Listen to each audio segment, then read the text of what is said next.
Good morning, students. Welcome back again. So now I again welcome you to the second class. So we had yesterday discussed few ideas about evolution. We discussed yesterday about the Big Bang theory. I'm just giving an overview of what we discussed yesterday. So we discussed about the origin of the universe and the origin of life on earth. Origin of universe मा हामीले big bang theory हामी discuss गर्यौं. त्यसको बादमा origin of life on अर्थमा चाहिँ हामीले पाँचवटा हामीले थ्योरिजहरू पढ्यौं, जसमा चाहिँ special creation theory, panspermia, spontaneous generation theory, chemical evolution and biological evolution, यो पाँचवटा हामीले पढ्यौं है.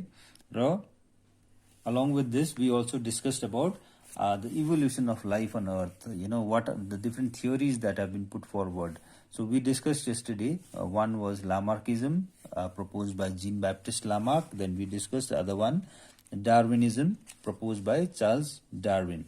Yes, so I hope all these concepts are clear. And also we discussed about the modern synthetic theory of evolution. We discussed here that there are certain factors very important that that has an effect on evolution. One is genetic variations, second is natural selection, third one is isolation. So genetic variation is we discussed caused by mutation, recombination, migration, chromosomal changes, gene flow, etc. र यो genetic variation जब आउँछ through all these means, okay, then on top of that will act the natural selection. Natural selection will act on top of that, and the best fitted organisms will survive, okay. And also we also discussed about the role of geographic isolation and reproductive isolation in the formation of new species. So this is what we discussed yesterday. So now today we are moving on. So we move on, and then now we are going to discuss about the proofs of organic evolution. कसरी चाहिँ evolution भयो? What are the proofs? What is the कुन कुराहरुले चाहिँ हामी भन्न सक्छौं कि organic evolution भएको थियो है. त्यसको प्रुफहरु के हो भन्दाखेरि चाहिँ first one is from the evidence that we get from fossils. When we say fossils are the remains of dead organisms of the past. So the body parts which are hard may get preserved, okay, in various settings, and then this preserved remains of the organisms of the past, that which we find today, अहिले हामी जुन त्यसलाई कहीं कुनै प्रकारले हामीले भेट्छौं, discover गर्छौं. So that dead remains which is preserved is known as fossil. And by studying the fossil we can talk about the different types of living organisms, different species of living organisms that lived on the surface of the earth. Okay, जहिलेदेखि life सुरु भयो त्यो समयदेखि नै थुप्रो खालको अर्गानिजम्सहरु यहाँनेरि थियो है. त many organisms they are already extinct, but we come to know about these organisms through the study of fossils, and this is known as paleontology. The evidence is known as paleontological evidence. Okay, so now if you see here I put something on the paper. So sedimentary rock जस्तो sedimentation भएर जुन चाहिँ rock form हुन्छ है, of course there's different layers. So suppose we find a fossil, okay, I'm just giving this as just an example कि यो जुन चाहिँ पेन्सिलले मार्क गरेको चाहिँ fossils-हरु हो, different layers in the sedimentary rock as I have shown here.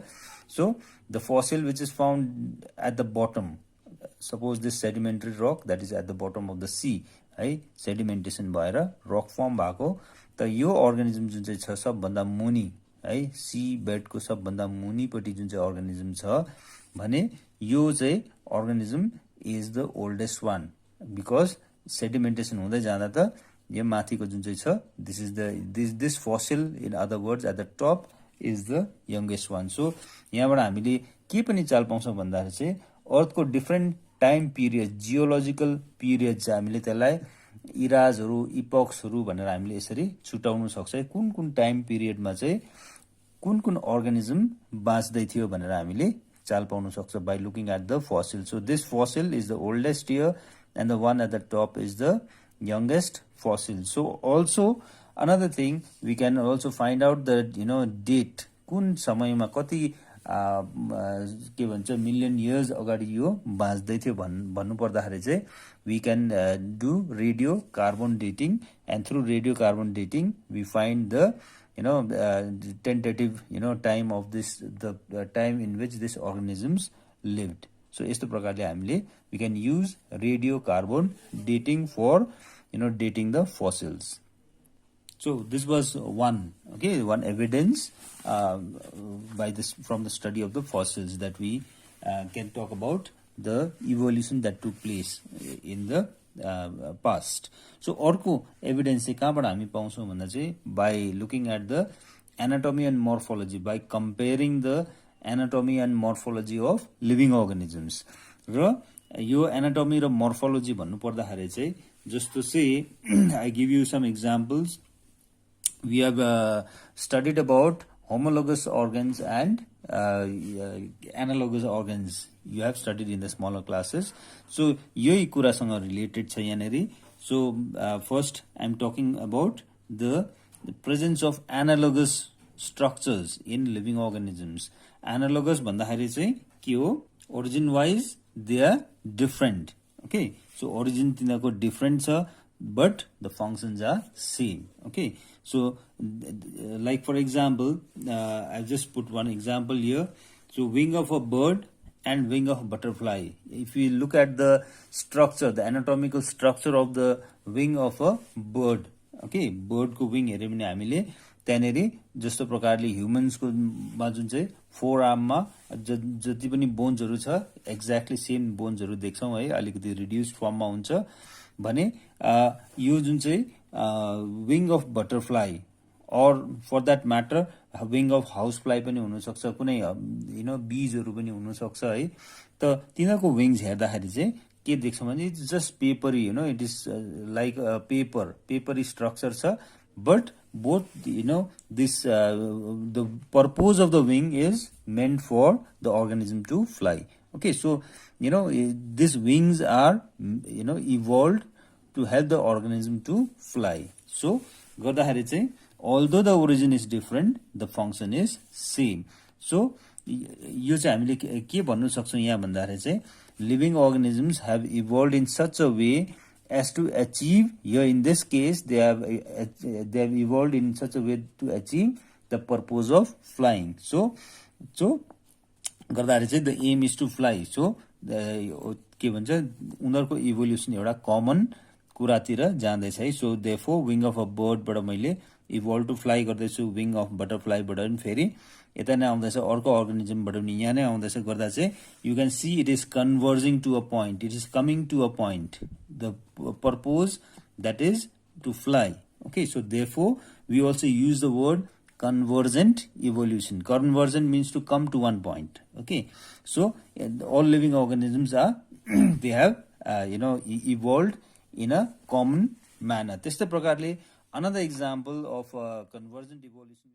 Now there is one more we can take an example from plants about the convergent evolution. Okay, analogous structures जुन चाहिँ अहिले हामी पढ्दै छौं र त्यो चाहिँ के भने जस्तो स्वीट पोटेटो र potato, both of these are meant to store food. दुईटै underground छ, दुईटै it stores food. तर when we look at the origin, okay, origin wise this is different because sweet potato को जुन चाहिँ छ structure जुन चाहिँले चाहिँ food store गर्दैछ है, the structure that stores food is a modified root. Okay, it is a modified root and it stores food.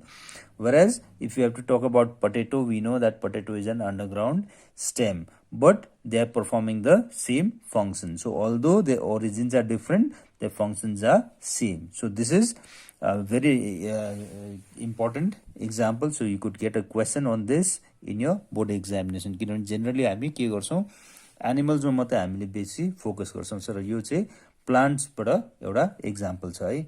So this was about the convergent evolution and the presence of analogous structures in living organisms. It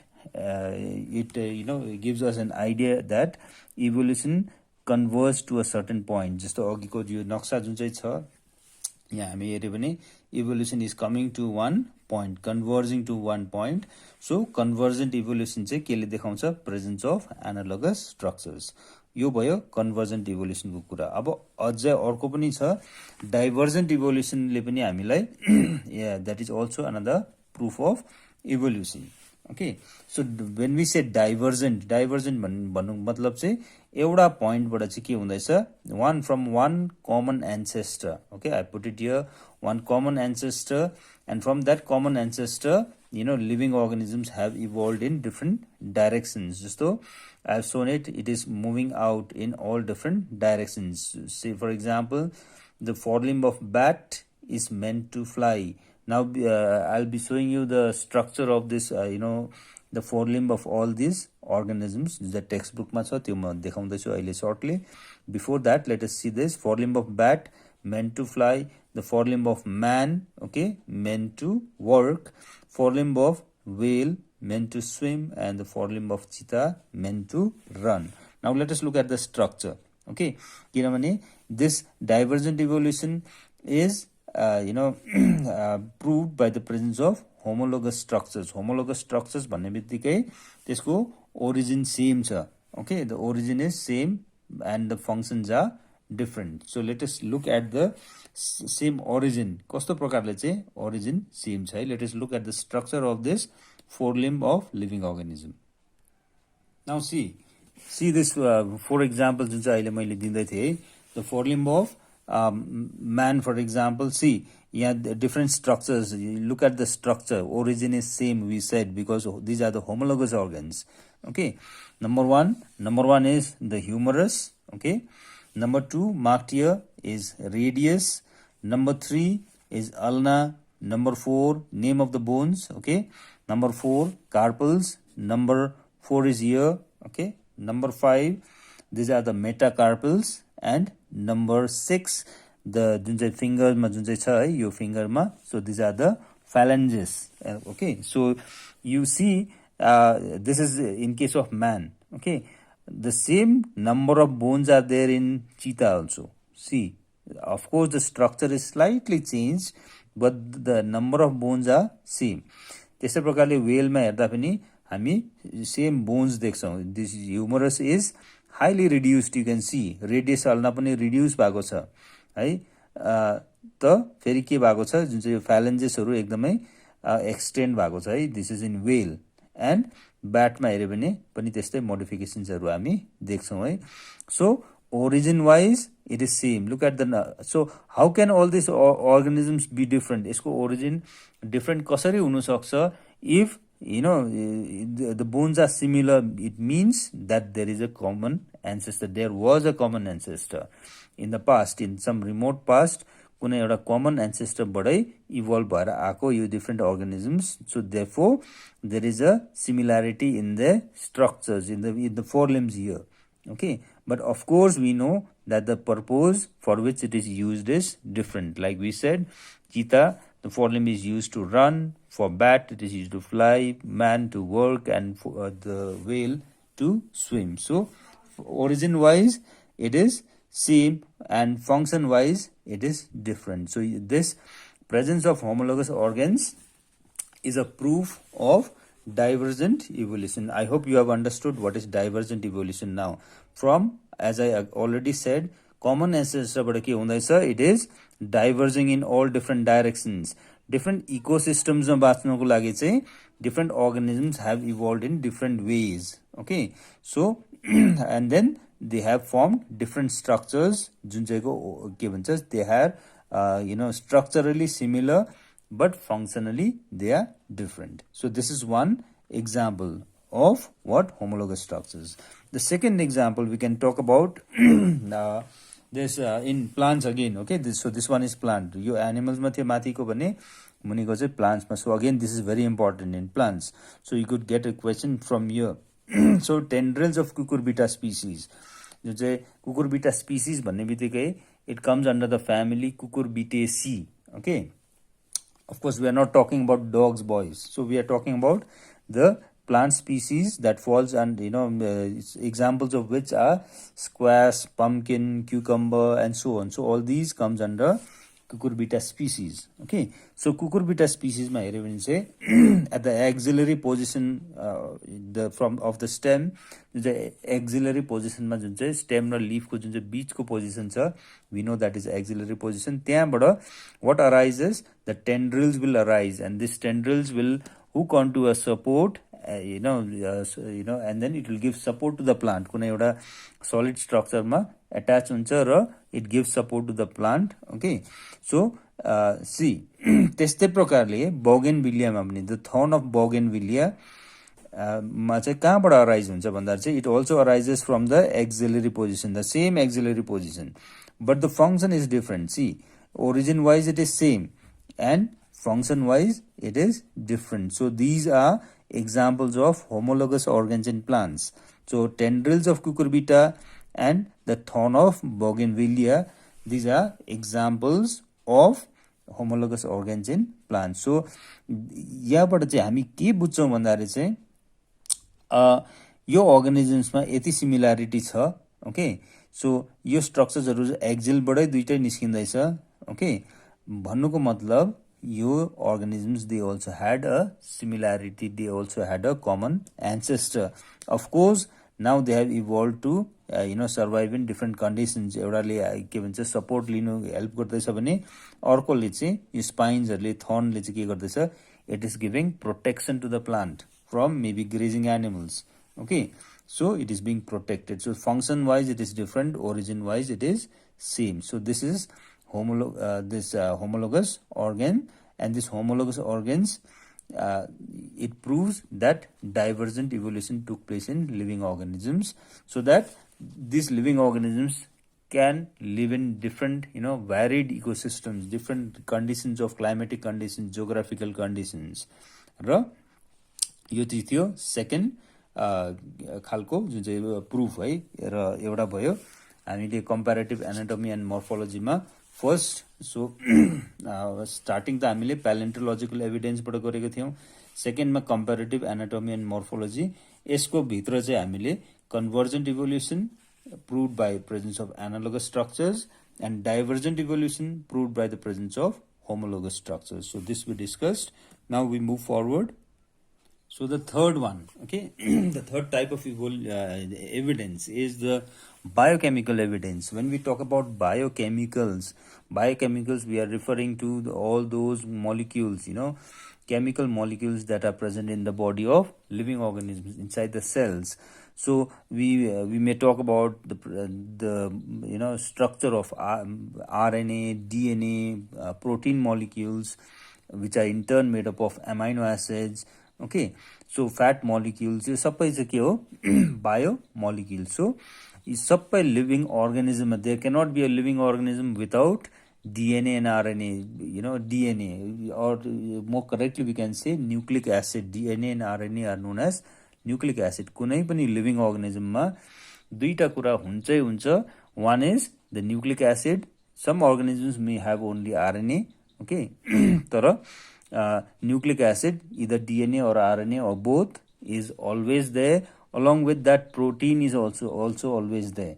Okay, so if all living organisms have proteins in their body, regardless of तिनीहरु हेर्दाखेरि morphologically यति सारो डिफरेन्सेसहरु देख्छ. maybe a bacteria is unicellular. Okay, र हामीले microscopic organism, ठुल्ठुलो अर्गानिजमहरु कति varied देख्छ है. ब्लू व्हेल फर एक्जाम्पल र ब्याक्टेरियाको हामीले एक्सटर्नली हामीले कम्पेयरै गर्न सक्दैन. But what is the similarity? They both have genetic material in the form of RNA, DNA and protein molecules, and then all other biomolecules are there that is needed for the cell to survive. It means that there should be a common ancestry. Otherwise molecules पनि त different हुन्थ्यो होला है. So these molecules are there, it is same in all living organisms.